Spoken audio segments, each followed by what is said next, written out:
S16 news ಅರ್ಥಾತ್ ಹೇ ಸೀತಾರಾಮಗೆ ಸ್ವಾಗತ. ನಾನು ನಿಮ್ಮವ ಎಂ ಮಲ್ಲಪ್ಪ ಜೋತವ. ಆತ್ಮೀಯರೇ, ಧರ್ಮಸ್ಥಳದ ಬಗ್ಗೆ ದಿನದಿಂದ ದಿನಕ್ಕೆ ಕುತೂಹಲ ಮತ್ತು ಹೆಚ್ಚಾಗ್ತಾ ಇದೆ. ಆರಂಭದಲ್ಲೇ ಅನಾಮಿಕ ಬಂದಾಗ ಎಲ್ಲರೂ ಮೌನಾಗಿದ್ದರು. 17-18 ಸ್ಥಾನಗಳನ್ನು ಪಾಯಿಂಟ್ಗಳನ್ನು ಅಗಿಯುವವರೆಗೆ ನೋಡುವವರೆಗೆ, ಅದರಲ್ಲಿ ಒಂದೆರಡು ಕಡೆ 11 ಮತ್ತು 6ನೇ ಒಂದು ಪಾಯಿಂಟ್ಗಳಲ್ಲೇ ಒಂದಿಷ್ಟು ಮೂಳೆಗಳು ಅಥವಾ ಅಸ್ಥಿಗಳು ಸಿಕ್ಕಿದ್ದನ್ನು ಬಿಟ್ಟರೆ ಉಳಿದು ಸಿಕ್ಕಿಲ್ಲ ಅನ್ನುವಂಥ ಇತ್ತೀಚಿನ ಬೆಳವಣಿಗೆಯಿಂದಾಗಿ ವಿಶೇಷವಾಗಿ ಧರ್ಮಸ್ಥಳ ಪರ ಇದ್ದಂಥ ಜನ, ಅದರಲ್ಲೂ ಮುಖ್ಯವಾಗಿ ವೀರೇಂದ್ರ ಹೆಗ್ಗಡೆಯವರ ಮನೆತನದ ಬಗ್ಗೆ ಗೌರವ, ಪ್ರೀತಿ, ವಿಶ್ವಾಸದ ಜನ ಇಲ್ಲಿವರೆಗೆ ನೋಡ್ರಿ, ಈ ಹಿಂದೆ ಆದಂಥ ಸೌಜನ್ಯ ಕೇಸಿಂದ ಇರ್ಬೋದು, ಅನನ್ಯ ಭಟ್ ಅವ್ರದ್ದಾಗಿರ್ಬೋದು, ಪದ್ಮಲತಾ ಅವ್ರದ್ದಾಗಿರ್ಬೋದು, ಇವೆಲ್ಲ ಕೇಸುಗಳು ಹೆಚ್ಚು ಕಡಿಮೆ ಮುಚ್ಚೋದಂಗೆ ಹೋಗಿಬಿಟ್ಟಿದ್ದಾವೆ. ಮತ್ತು ಅನ್ಐಡೆಂಟಿಫೈ ಬಾಡಿಗಳು, ಗುರುತಿಸಲಾರದ ಶರೀರಗಳನ್ನು ದಫನ್ ಮಾಡಿದಂಥವು 250ಕ್ಕೂ ಹೆಚ್ಚಾಗಿದ್ದಾವೆ ಅನ್ನುವಂಥವು. ಅದ್ರ ಬಗ್ಗೆಯೂ ಇವತ್ತು ದಾಖಲೆ ಸಿಗ್ತಾಯಿಲ್ಲ. ಪೊಲೀಸ್ ಠಾಣೆಯಿಂದ, ಬೆಳ್ತಂಗಡಿ ಪೊಲೀಸ್ ಠಾಣೆಯಿಂದ ಎಲ್ಲ ಸುಟ್ಟು ಹಾಕಿಬಿಟ್ಟಿದ್ದಾರೆ. ಇವೆಲ್ಲ ಒಂದು ಸಂಶಯಕ್ಕೆ ಎಡೆ ಮಾಡಿ ಕೊಡುತ್ತಿರುವಂಥ ಘಟನೆಗಳು, ಒಂದಕ್ಕಿಂತ ಒಂದು. ಅದ್ರ ಜೊತೆಗೆ ಇನ್ನು ಕೆಲವೊಬ್ಬರಿಗೆ ನಾವು ನೋಡಿದ್ದೀವಿ ಅಂತ ಹೇಳಿದವ್ರು ನೀವು ಅದನ್ನು ಸಹಿತ ನಾವು ನೋಡ್ತಾ ಇದ್ದೀವಿ. ಜಯಂತ್ ಟಿ ಎನ್ನುವರು ಇಂಥಲ್ಲಿದ್ದ ಜಾಗದಲ್ಲಿ ಹೋಗಿದ್ದಾರಪ್ಪ ಇವರು ಮಾಡಿದಾರ ಅಂತ ಅನ್ನುವಂಥ ಕಂಪ್ಲೇಂಟ್ಗಳಾಗಿರ್ಬೋದು. ಎಲ್ಲ ನೆಲೆಯಲ್ಲಿ ಒಟ್ಟು ಗೊಂದಲ. ಈ ಸಂದರ್ಭದಲ್ಲಿ BJP ಇದ್ದಂಥದ್ದು ಮೂಲತಃ BJPಗೆ ಇದನ್ನು ತನಿಖೆ ಮಾಡಬೇಕು, ಮತ್ತೇನು ಮಾಡಬೇಕು ಅನ್ನೋ ಮನಸ್ಸು ಇರಲಿಲ್ಲ ಅನ್ನೋದು ನಾವು ಇಲ್ಲಿ ಗಮನಿಸಬೇಕಾಗಲ್ಲ. ಯಾಕಂದರೆ ಯಡಿಯೂರಪ್ಪನವರು ಇದ್ದಾಗ ನೋಡೋಂಥ ಘಟನೆ ಸೌಜನ್ಯಕ್ಕೆ ಹತ್ಯೆ ಬಗ್ಗೆ ಆ ಸಂದರ್ಭದಲ್ಲಿ ಅಷ್ಟು ಸರಿಯಾಗಿ ತನಿಖೆ ಆಗಲಿಲ್ಲ ಅನ್ನೋದು ಆರೋಪಗಳು. ಅದರ ಪರ ಇದ್ದಂಥ ಜನ ಇವತ್ತಿಗೂ ಮಾತಾಡ್ತಾ ಇದ್ದಾರೆ. ಅದರಲ್ಲೇ ಅವ್ರು ಹೇಳೋದ್ರಲ್ಲೂ ಅರ್ಥ ಸತ್ಯ ಇದೆ ಅಂತ ಅನ್ನಿಸ್ತಾ ಇದೆ. ಯಾಕಂದರೆ ಅದನ್ನು ಮುಚ್ಚಾಕೋ ಪ್ರಯತ್ನ ಅದರಲ್ಲಿ ಆಗಿತ್ತಂತ ಹೆಜ್ಜೆಯಲ್ಲಿ ತನಿಖೆಯಿಂದ ಗೊತ್ತಾಗುವಂಥದ್ದು. ಅದು ನಂತರದ ದಿಶಾಭೂಲ ಆಯಿತು, ಮತ್ತೇನಾಯಿತು. ನಂತರ ಇನ್ನೊಂದು ತನಿಖೆ ಯಾರಂತ ಪ್ರಯತ್ನ ಮಾಡಿದರು ಆ ಜನ. ಆವತ್ತು ಸೌಜನ್ಯ ಪರ ಇದ್ದಂಥ, ಅದು ಸೌಜನ್ಯ ಮೇಲೆ ಆದಂಥ ಒಂದು ದಾಳಿಯಿಂದ ಗಾಬರಿ ಅಂತ ಜನ, ಇಲ್ಲಪ್ಪ ಇಂಥದ್ದು ಮೇಂದಲ್ಲ ಆಗ್ತಾಯಿದೆ, ಇದು ತಡಿಲೇಬೇಕು ಅನ್ನೋ ಕಾರಣಕ್ಕೆ ಹೋರಾಟ ಮುಂದುವರ್ಸ್ಕೊಂಡು ಬಂದರು. ಇಲ್ಲಿವರೆಗೆ ನಡೆದು ಕಳೆದ 12 ವರ್ಷಗಳಿಂದ ಆ ನಿರಂತರವಾದಂಥ ಹೋರಾಟ ನಡೀತಲ್ಲ ಬಂದದ. ಈಗ ಈ ಅನಾಮಿಕ ಬಂದ 100 ಶವಗಳು ನಾನು ಹೂತಿದ್ದೀನಿ ಅನ್ನುವಂಥ ಒಂದು ಆರೋಪ ಮಾಡಿ ಆ ನೆಲೆಯಲ್ಲಿ ಅದನ್ನು ಆರಂಭ ಮಾಡೋದಕ್ಕೆ ಎಷ್ಟೋ ದಿನ ತೆಗೆದುಕೊಂಡು 15-20 ದಿನಗಳ ಆದಮೇಲೆ ಈ SIT ತನಿಖೆ ಸ್ಟಾರ್ಟ್ ಮಾಡಿದರು. ಹೀಗೆ ಮಾಡಿದಾಗ ಸಹಜವಾಗಿ ಯಾರಿಗಾದರೂ ಇದ್ರ ಬಗ್ಗೆ ಸಂಶಯ ಹುಟ್ಟೋದ್ರಲ್ಲಿ ಎರಡು ಮಾತಿಲ್ಲ. ಅದೇನೂ ಇರಲಿ, ಇವತ್ತು ಈ SIT ಇದ್ದಿದ್ದು ಮತ್ತು ನಮ್ಮ ಅನಾಮಿಕನ ಮತ್ತು ಪ್ರಶ್ನೆ ಮಾಡಿಕೊಂಡು ಅದ್ರ ಬಗ್ಗೆ ಇನ್ನೂ ಹೆಚ್ಚು ತನಿಖೆನೂ ಮಾಡ್ತಾಯಿದೆ ಅಂತೇಳಿ ಸುದ್ದಿಗಳಿದ್ದಾವೆ. ಅದಕ್ಕೆ ಮಧ್ಯಂತರ ವರದಿಯನ್ನು ಇವತ್ತು BJP ಆಗಿರ್ಬೋದು, ಕಾಂಗ್ರೆಸ್ ಆಗಿರ್ಬೋದು, JDS ಆಗಿರ್ಬೋದು ಎಲ್ಲರೂ ಕೇಳ್ತಾ ಇದ್ದಾರೆ. ಮಧ್ಯಂತರ ವರದಿ ಕೊಡಪ್ಪ, ಏನಾಗಿದೆ ಇಲ್ಲಿ ಡೆವಲಪ್ಮೆಂಟು, ಯಾರ ಮತ್ತು ಏನಾದ್ರದ ಅಂತರ್ ಏನು ಅಂತೇಳಿ. ಅದು ಇಲ್ಲಿವರೆಗೆ ನಡೆದಂಥ ಈ ಒಂದು ಘಟನೆಗಳು, ಸರ್ವೆಗಳು, ಇವುಗಳಿಂದ ಎಷ್ಟರ ಮಟ್ಟಿಗೆ ಈ ಹತ್ಯೆಗಳಾಗಿದ್ದಾವಲ್ಲ ಆ ಜನರ ಪಾಪ, ಅನ್ಯಾಯಕ್ಕೊಳಗಾದಂಥ ಜನರ ಪರವಾಗಿ ಎಷ್ಟರ ಮಟ್ಟಿಗೆ ರಿಪೋರ್ಟ್ ಬರ್ಬೋದು ಅನ್ನೋದು ಸಂಶಯ ಅದ ಇವತ್ತು. ಯಾಕಂದ್ರೆ ಹೇಗಾಗಿ ಹೇಳಲಿಕ್ಕೆ ಸಾಧ್ಯ ಇಲ್ಲ. ಅದ್ರ ಬಗ್ಗೆ ಇವರ ಮಾಡಿದಾರಪ್ಪ ಅನ್ನೋದು ಸಾಧ್ಯ ಇಲ್ಲ.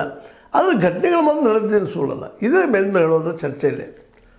ಈ ನೆಲೆಯಲ್ಲಿ ಇವತ್ತು ಸಂಡೇ ಇರೋದರಿಂದ ಆಯಿತು, ಆದಿತ್ಯವಾರ ಇರೋದರಿಂದ ಇವತ್ತು ತನಿಖೆಗೆ ವಿಳಂಬ ಬಿಟ್ಟಿದ್ದಾರೆ. ಇಲ್ಲಪ್ಪ ನೋಡೋಣ ಅಂತೇಳಿ ಏನೋ ಚರ್ಚೆ ಮಾಡ್ತಾಯಿದ್ದಾರೆ. ಜೊತೆಗೆ ಇನ್ನಷ್ಟು ಆ ಅನಾಮಿಕನನ್ನು ಪ್ರಶ್ನೆ ಮಾಡ್ತಾಯಿದ್ದಾರೆ.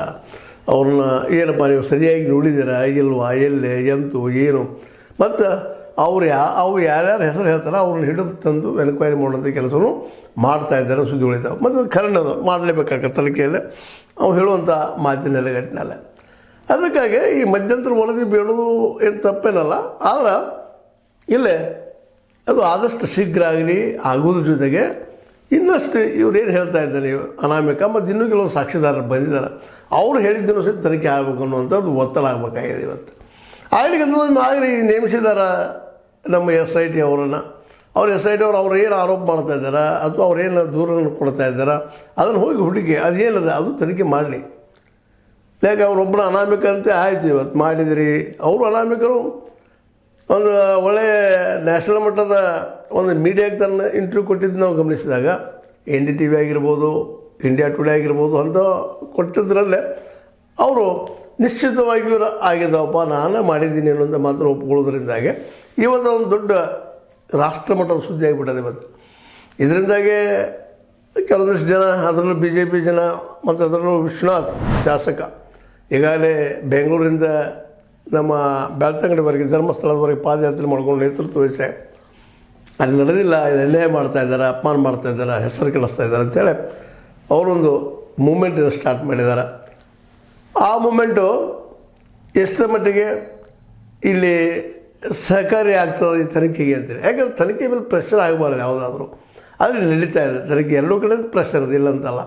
ಆದರೆ ಈ ಸಾಕ್ಷಿದಾರ ಹೇಳೋದು ಸುಳ್ಳು ಅಂಥೇಳಿ ಇನ್ನೂ ಸ್ಪಷ್ಟವಾಗಿ ಆಗ್ತಾಯಿಲ್ಲ. ಯಾಕಂದ್ರೆ ಈಗಾಗಲೇ ಕೆಲವು ಜನ ಮತ್ತೆ ಎದ್ದು ಬಂದಿದ್ದಾರೆ, ನಾವು ನೋಡಿದ್ದೀವಿ, ಧೈರ್ಯ ಸಾಲಾರಕ್ಕೆ ಹಿಂದೆ ಉಳಿದಿದ್ದೀವಿ ಅಂತ. ಮತ್ತು ನೋಡಿ ಇಷ್ಟೆಲ್ಲ ನಡೆದ್ರು, ಇಷ್ಟೆಲ್ಲ ಘಟನೆಗಳಾದರೂ ಆತ್ಮಹತ್ಯೆ ಆಗಿದನೋ ಏನಾಗಿದನೋ ನನ್ನ ಐಡೆಂಟಿಫೈ ಶರೀರಗಳು ಯಾರು ಗಂಡಸರು ಹೆಂಗಸರು ಅವು ಗೊತ್ತಾಗಬೇಕಾಗಿದೆ ಇಷ್ಟರೊಳಗೆ, ಅದು ಗೊತ್ತಾಗಿಲ್ಲ. ಯಾಕಂದರೆ 250 ಜನ ಅಲ್ಲೇ ತಮ್ಮ ಜೀವನ ಬಿಟ್ಟಿದ್ದಾರೆ ಅಂದರೆ ಇದರರ್ಥ ಅವರು ಆತ್ಮಹತ್ಯೆ ಮಾಡ್ಕೊಂಡಿದ್ದಾರೋ ಅದು ನಿಜವಾಗಿ ಅವ್ರು ಕೊಲೆನೂ ಆಗ್ಯದೋ ಅನ್ನೋದು ಇನ್ನೂ ಸ್ಪಷ್ಟ ಆಗ್ತಾಯಿಲ್ಲ. ಹೀಗಾಗಿ ಈ ಮುಂದೆ ಏನು ಅನ್ನೋದು ಇವತ್ತು ಎಲ್ಲರಿಗೂ ಗುದುಬರಿಗಿಂತೀವಿ ನಾವು ಉತ್ತರ ಕರ್ನಾಟಕದಲ್ಲಿ ಗದ್ದಲ ಅಂತ ಮೈಂಡ ಡೈಲ್ಯೂಟೆಡ್ ಆಗ್ಯದ, ಯಾವುದು ಸರಿ ಯಾರು ತಪ್ಪು ಅಂತೇಳಿ. ಅಥವಾ ಈ ಕುಟುಂಬದ ಬಗ್ಗೆ ಯಾರು ಆರೋಪ ಮಾಡ್ತಾ ಇದ್ದಾರಾ, ಈ ಕುಟುಂಬದವ್ರು ನಿಜವಾಗಿ ಸಜ್ಜನರಿದ್ದಾರಾ ಅನ್ನುವಂಥದ್ದು, ಅಥವಾ ಅವ್ರು ಅದು ಮಾಡಿಲ್ವಾ ಅನ್ನುವಂಥದ್ದು. ಇನ್ನೊಂದು ಕಡೆ ಇಲ್ಲ ಅವ್ರು ಮಾಡೇ ಇಲ್ಲ ಅನ್ನೋರಿಗೆ ಹಾಗಾಗಿ ಇವೆಲ್ಲ ನಡೆದು ಏನಿವ, ಯಾಕೆ ನಡೆದು ಇಂಥ ಘಟನೆಗಳು ಅನ್ನೋದಕ್ಕೆ ಅವರಲ್ಲಿ ಉತ್ತರ ಇಲ್ಲ. ಅವರು ಸದ್ಯ ಇಲ್ಲರಿ ಅನ್ಯಾಯ ಯಾರು ಮಾಡಿದ್ರೆ ಸಿಗಬೇಕು, ಅವರು ಹೆಂಗಂದ್ರೆ ಯಾರು ಅವರು ಆ ರೀತಿಯಾಗಿ ಅತ್ಯಂತ ಗೌಪ್ಯವಾಗಿ ಎಲ್ಲಿ ಹೋದರು ಅವರು ಮಾಡಿದವರು ಅನ್ನುವಂಥದ್ದು ಒಂದು ನಿರಂತರ ಚರ್ಚೆ ನಡೀತಾ ಇದೆ. ಹೀಗಾಗಿ ಇವತ್ತೇನಪ್ಪ ಅಂತ ಧರ್ಮಸ್ಥಳ ಏನಂದ್ರೆ ಗೊಂದಲದ ಗೂಡು ಅಂತ. ಈಗ ನಿಮ್ಗೆ ಹೇಳಿದಂಗೆ ಪ್ರತಿಯೊಬ್ಬ ರಾಜಕಾರಣಿಗೆ, ಅದರಲ್ಲೂ ಪ್ರತಿಯೊಂದು ರಾಜಕೀಯ ಪಕ್ಷಗಳ ರಾಜಕಾರಣಿಗಳಿಗೆ ಅವರು ತಮ್ಮ ತಮ್ಮ ಪಕ್ಷ ಹಿತಾಸಕ್ತಿ ಜೊತೆಗೆ ತಮ್ಮ ಮತದ ಮೇಲೆ ಕಾರಣ, ತಪ್ಪು ಯಾರು ಮಾಡಿದಾರೆ ಅಲ್ಲೇ ಯಾರು ಮಾಡಿದಾರೆ ಅಲ್ಲೆಲ್ಲ ಮತದ ಮೇಲೆ ಕಾರಣ. ಹೀಗಾಗಿ ಇಲ್ಲಿ ಭಾಳಷ್ಟು ಈ ತನಿಖೆಗಳು ದಿಶಾಭೂಲಾಗಿದ್ದು, ದಾರಿ ಬಿಟ್ಟಿದ್ದು ನಾವು ನೋಡ್ತಾ ಇದ್ದೇವೆ.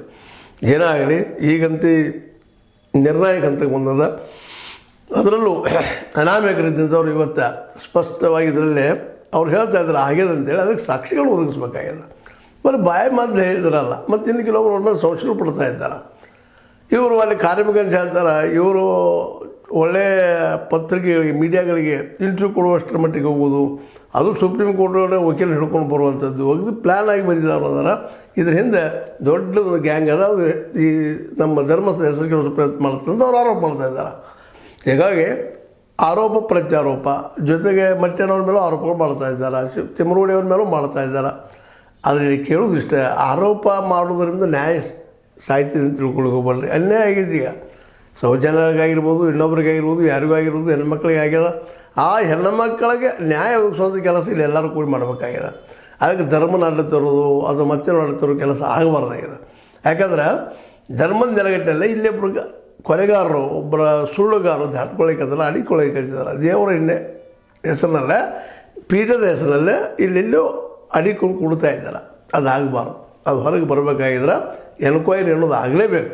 ಎನ್ಕ್ವೈರಿ ಆಗಲಿಲ್ಲ ರೀ. ಶೀತಾನ ಇಲ್ಲೇ ನಾವು ಬೆಂಕಿಯಲ್ಲಿ ಹಾಕಿ ಪರೀಕ್ಷೆ ಮಾಡಿದಂಥ ಜನ ನಮ್ಮ ದೇಶದ್ದು, ನಮ್ಮ ರಾಮನ ಕಾಲದ ಜನ ಆಗಿರ್ಬೋದು, ಇವತ್ತು ಇರ್ಬೋದು. ಬೆಂಕಿಯಲ್ಲೇ ಗೆದ್ದು ಬಂದಂಥ ಹೆಣ್ಮಗಳು ಅಂತ ಹೇಳಿ ಅಂದ್ರೆ ಪಾಪ ಬದುಕು ಮಾಡ್ಯಾರ ಸೀತಾ. ಮತ್ತು ಆ ಮಾತು ಬೇರೆ. ಆನಂತರ ಕಾಡಿಗೆ ಹೋದ್ರು ಅವರು, ಅವ್ರ ಬಗ್ಗೆ ಅವ್ರಿಗೆ ಅಸಹ್ಯ ಅನ್ನಿಸ್ತು, ನನ್ನ ಮೇಲೆ ವಿಶ್ವಾಸ ಇಲ್ಲಲ್ಲಪ್ಪ ನನ್ನ ಗಂಡನಿಗೆ ಅನ್ನುವಂಥ ಮಾತು. ಇವೆಲ್ಲ ಏನೂ ಇದ್ದರು ಈಗೂ ಆದ ಪರಿಸ್ಥಿತಿ ಬಂದದ. ಈಗ ಅದಕ್ಕಾಗಿ ಇಲ್ಲಿವರೆಗೆ ಯಾರು ಅನ್ಯಾಯಕ್ಕೆ ಸಿಗ್ತಾನೆ ಇಲ್ಲ. ಆದರೆ ಅದನ್ನು ಆದಷ್ಟು ಕ್ಲೋಸ್ ಮಾಡೋದು ಕೆಲಸಗಳನ್ನು ಒಂದಿಷ್ಟು ಎಲ್ಲ ಪಕ್ಷಗಳು ಕೂಡ ಮಾಡ್ತಾಯಿದ್ದಾರೆ. ಒಬ್ಬರೇ ಅಲ್ಲ, ಕಾಂಗ್ರೆಸ್ಗಿರಿರ್ಬೋದು, ಬಿ ಜೆ ಪಿಗಿರಿರ್ಬೋದು, JDS ಇರ್ಬೋದು, ಸಾಧ್ಯಷ್ಟು ಮಟ್ಟಿಗೆ ಇದನ್ನಲ್ಲೇ ದಫನ್ ಮಾಡಬೇಕು ವಿಚಾರ ಸತ್ಯವನ್ನು ಅನ್ನುವಂಥ ಕೆಲಸ ಅವ್ರು ಮಾಡ್ತಾಯಿದ್ದಾರೆ. ದಫನ್ ಆಗ್ತದೋ ಇಲ್ಲೋ ಅನ್ನೋಕ್ಕಿಂತ ಈಗಂತೂ ಒಂದು ಸ್ಪಷ್ಟ ಆಗ್ಲಿಕ್ಕತ್ತದ್ರಿ. ಈ ಅನಾಮಿಕ ದೂರದಾರ ನಿಶ್ಚಿತವಾಗಿಯೂ ಬುದ್ಧಿವಂತಿದ್ದಾನೆ, ಅದ್ರ ಬಗ್ಗೆ ಎಲ್ಲ ಜ್ಞಾನದಂಥವು ಇದ್ದಾನೆ. ಅಷ್ಟು ಸುಲಭವಾಗಿ ಬಿಟ್ಟು ಕೊಡೋದಿಲ್ಲ. ಇದಂತೆ ಇನ್ನೂ ಎನ್ಕ್ವೈರಿ ಆಗುವಂಥದ್ದು. ಆದರೆ ಇದನ್ನು ಸರಳವಾಗಿ ಎನ್ಕ್ವೈರಿ ಮಾಡಿಸಿ ಕೊಡ್ತಾರೆ ಇವರು ರೈಟ್ ವಿಂಗ್ದವರು, ಅಥವಾ BJPಗರು ಅನ್ನೋದು ಹೇಳೋದು ಕಷ್ಟ ಆಗಿಬಿಟ್ಟದ. ಈಗಾಗಲೇ ಪಾದಯಾತ್ರೆಗಳು, ಮತ್ತೇನೋ ಯಾತ್ರೆ, ಧರ್ಮಸ್ಥಳ ಉಳಿಸ್ಲಿ ಅಂತ ಅನ್ನುವಂಥ ಪ್ರಯತ್ನಗಳು ನಡೀತಾ ಇದ್ದಾವೆ. ಇದು ಸಹಿತ ಪ್ರೆಷರ್ ಹಾಕದ. ಈ ಒಂದು ಏನಪ್ಪ ತನಿಖೆ ಮಾಡುತ್ತಿರೋ ಸಂಸ್ಥೆ ಮೇಲೆ ಅದಕ್ಕೆ ಈಗ SIT ಅವರಿಗೆ ಮುಕ್ತ ಹಸ್ತವನ್ನು ಕೊಟ್ಟ. ಅವ್ರು ಮಾಡಲಿ, ಎನ್ಕ್ವೈರಿ ಮಾಡಲಿ, ತೆಗಿಲಿ, ಯಾರಾದ್ರೂ ಹುಡುಕಲಿ. ಈ ಎಲ್ಲ ಸಾವಂತೆ ಆಗಿದ್ದು ಸುಳ್ಳಲ್ಲ, ಇವುಗಳದ್ದೆಲ್ಲ ಇದ್ದವ್ರು ಯಾರು ಹೊಡೆದು ಹುಡುಕ್ತೀವಿ. ಇದು ಇವತ್ತು ಭಾಳ ಮುಖ್ಯವಾದ ಕೆಲಸ. ಆ ಕೆಲಸ SIT ಮಾಡ್ಲಿಕ್ಕತ್ತದ. ಮೋಸ್ಟ್ಲಿ ಅದು ಸುತ್ತಮುತ್ತ ಎಲ್ಲೂ ಹೋದ್ರೆ ಅದು ಮಾಡ್ಲಿಕ್ಕತ್ತಾರೆ. ಅವ್ರು ಹೇಳಿಕ್ಕೆ ಆಗ್ತಾಯಿಲ್ಲೋ ಏನೋ ಗೊತ್ತಿಲ್ಲ.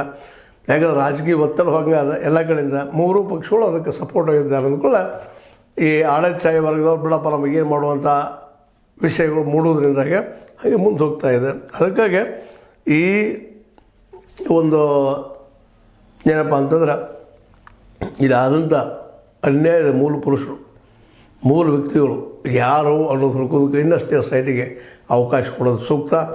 ಅವ್ರಿಗೆ ಹಸ್ತಕ್ಷೇಪ ಮಾಡೋಕ್ಕಿಂತಲೂ ಎನ್ಕರೇಜ್ ಮಾಡಲಿ ಹುಡುಕಲಿ ಅನ್ನುವಂಥ ಪ್ರಯತ್ನ ಮಾಡಿಸೋದು ಯೋಗ್ಯ ಅಂತ ಹೇಳ್ತಾ, ಜೊತೆಗೆ ದೂರದಾರು ಸಹ ಇನ್ನಷ್ಟು ಜನ ನೀವು ಜಕ್ಕೊಂಡು ಹೋಗೋರಪ್ಪ ಇದನ್ನು ನೀವು ಕೆಲಸ ಕೇಸ ಅಂತ ಇವತ್ತು ಕೇಳೋ ಪ್ರಸಂಗ ಬರ್ತಾಯಿದೆ. ನಿಧಾನಕ್ಕೆ ಅವ್ರು ಇನ್ನಷ್ಟು ನೆನಪು ಮಾಡಿಕೊಂಡು ಸತ್ಯ ಏನದ ತೋರಿಸಿ ಅದಕ್ಕೊಂದು ತಾರ್ಕಿಕ ಅಂತ್ಯ ಕೊಡೋದು ಭಾಳ ಮುಖ್ಯ. ಇನ್ನಷ್ಟು ದಿನ ಡಿಲೇ ಆದಂಗೆ ಅದು ಕೆಟ್ಟು ಹೋಗಿಬಿಡ್ತದೆ, ವಿಷಯಾಂತರ ಆಗ್ತದೆ. ಇಲ್ಲಿ ಮತ್ತೆ ಅನ್ಯಾಯ ಮಾಡಿದವರು ಅಧರ್ಮೀಯರು ತಪ್ಪಿಸಿಕೊಳ್ಳೋ ಸಾಧ್ಯತೆಗಳು ಹೆಚ್ಚಾಗ್ತಾವೆ ಅಂತ ಹೇಳ್ತಾ, ಇದು ನಿಮ್ಗೆ ಲೈಕ್ ಆಗಿರ್ಬೋದು. ಲೈಕ್ ಮಾಡಿ, ಶೇರ್ ಮಾಡಿ, ಕಮೆಂಟ್ ಮಾಡಿ, ಜೊತೆಗೆ ಸಬ್ಸ್ಕ್ರೈಬ್ ನಿಲ್ಲಿಸ್ಬೇಡ್ರಿ. H60 ನ್ಯೂಸ್ ಅರ್ಥ ಸೀತಾರಾಮ ಸತ್ಯದ ಕೈಗರಣೆ ವಂದನೆಗಳು.